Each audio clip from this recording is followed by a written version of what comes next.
Pascal, qui Olavo devait Bello défendre son titre contre Nelson Carvalho, mais malheureusement ça n'a pas été fait. Et là, il y a ce combat contre Rodriguez sur under. Olavo Bello, ceinture noire du jiu-jitsu brésilien, très très bon striker, quelqu'un qui est vraiment pour moi un très très grand sportif et un très bon sportif. Olavo Bello qui est en rouge, dans le coin rouge avec short marron. Son adversaire est dans le coin bleu, short moulant noir, très mobile.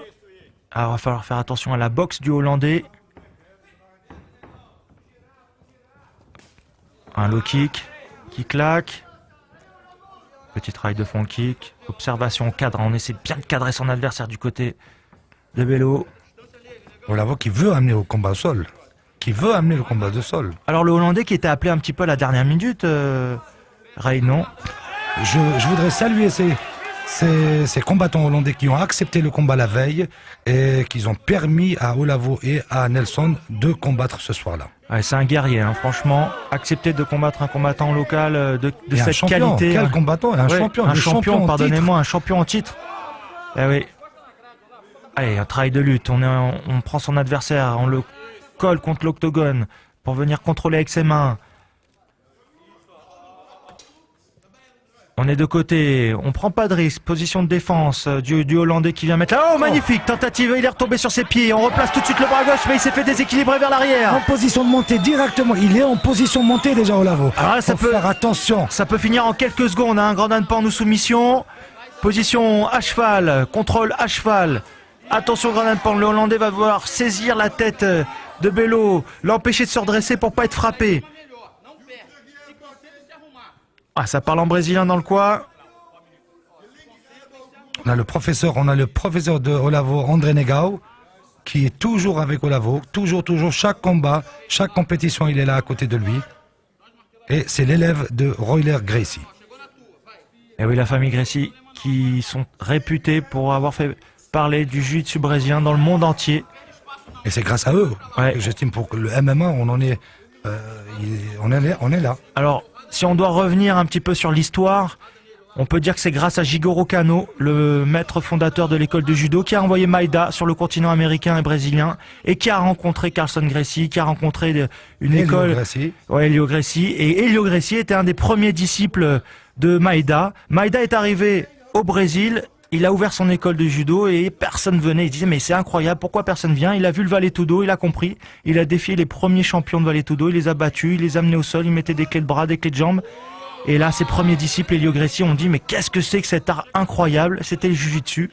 Et Helio Gracie était un petit peu petit, avait un physique ingrat et a su travailler grâce à ce Jiu-Jitsu qu'il a créé, qu'il a remodelé à son image, c'est-à-dire qu'il a rendu un Jiu-Jitsu performant.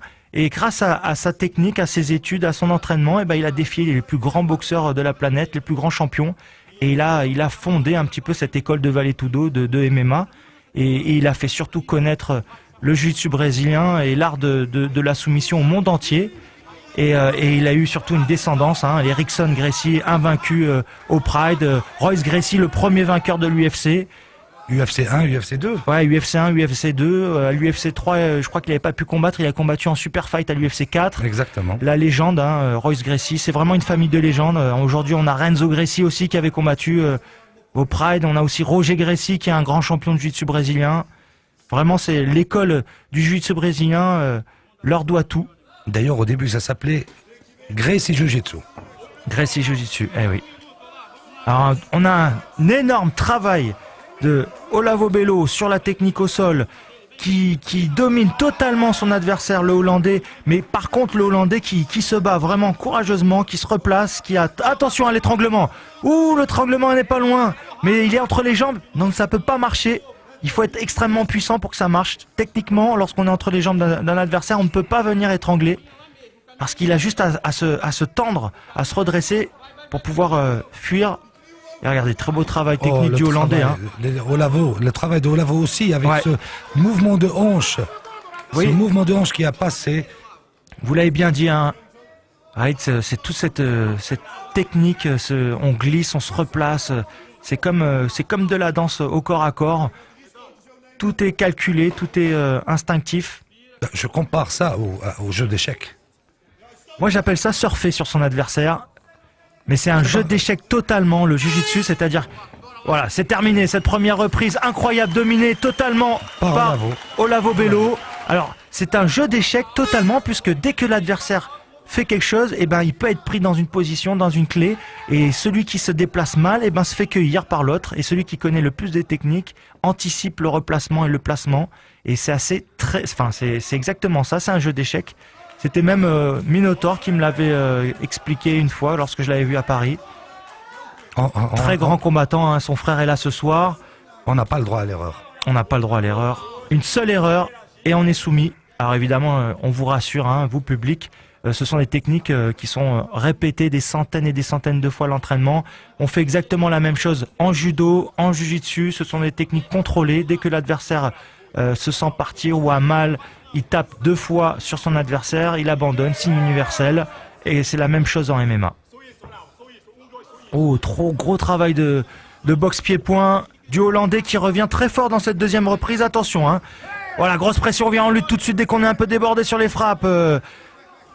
Bello reprend sa distance. Ah, ça glisse, hein, ça glisse. Ouais, regardez ce fair play. Il y a quand même MMA qu'on peut voir autant de fair play. Un ride. Et autant de respect. Ouais, un magnifique high kick qui a fouetté. Heureusement, il s'est déplacé hein, dans le bon sens. Exactement. Ah, il a absorbé, ça a été très chaud là. Hein. Olavo qui est bas, qui est calme. Olavo Bello qui maîtrise le centre de l'octogone, de la cage. Et Rodriguez, hein, qui quand même est assez impressionnant dans ce combat parce que il paraît pas, mais il tient, hein, il fait face à la qualité du champion. J'ai l'impression que Olavo n'arrive pas à le cadrer. Il est tout le temps au mouvement, Alors, on peut être champion, mais parfois, on a des combattants comme ça qui ont un style qui peut-être nous gêne, nous dérange. Et là, j'ai l'impression que le Hollandais... Oh, coup de poing retourné. Attention, parce que Rodriguez commence à être dangereux. Et regardez, il a touché légèrement au nez Bello, qui saigne un petit peu. Ah, il l'a touché. Alors attention, on reste groupé, on cadre, on va mettre la pression en haut pour aller en bas. Vous allez voir, ça va être... Allez, grosse pression du Hollandais là qui reprend un petit peu, qui revient dans ce deuxième round. Faut qu'il fasse attention. Olavo Bello, faut qu'il fasse attention. Allez, il se déplace, il a vraiment pris de bonnes assises là dans ce deuxième round. Il a compris que Olavo, il a son travail au sol. Ouais. S'il va au sol avec lui, ça va être très très très dur pour sortir des positions que Olavo... Voilà, belle accélération de Bello qui vient, excusez-moi Raïd, mais là, il a enchaîné un très beau coup de genou sauté avec une frappe. Et là, il vient tout de suite au corps à corps, donc du coup, il bloque totalement les percussions, les attaques de son adversaire. Le Hollandais ne peut plus le frapper. C'est ce qui offre, c'est ce que permet le MMA, hein, le mix martial art, les arts martiaux mix en français.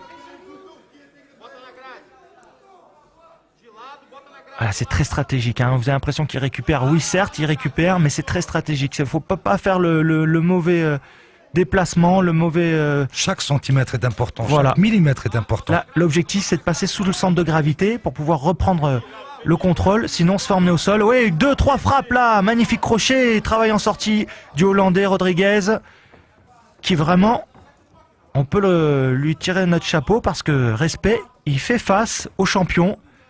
Et pourtant, hein, Bello, il est là, il est présent, hein, grosse pression, il avance tout le temps. Attention à ça. Il a rien à perdre, ce Rodriguez. Il est en face le champion, il veut avancer, il veut combattre.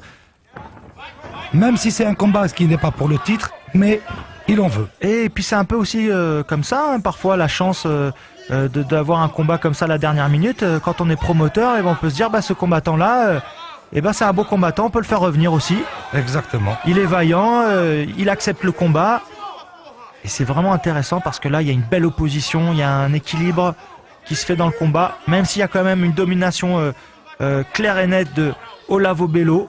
Mais attention aux Hollandais sur un contre, tout est possible. Oh, encore le high kick. Ah, uppercut crochet. Allez, on prend sa distance avec le jab. Ça se passe avec la main gauche. La main gauche, c'est le capteur, coup de genou sur l'avancée du Hollandais. Ça, c'était pas mal du tout. Olavo qui a très très bien travaillé. On voit qu'il a bien travaillé sa boxe et sa boxe taille. Allez, crochet uppercut. Même combinaison, ça marche, ça passe, ça gêne. Le Hollandais est obligé de fuir, se décaler. Olavo qui s'impose debout maintenant. Et l'Hollandais qui s'est mis en gaucher, c'est-à-dire la jambe gauche derrière, qui change tout le temps de garde pour essayer de gêner le champion. Allez, amené au sol, incroyable! Oh, ça c'est surprenant pour la première fois.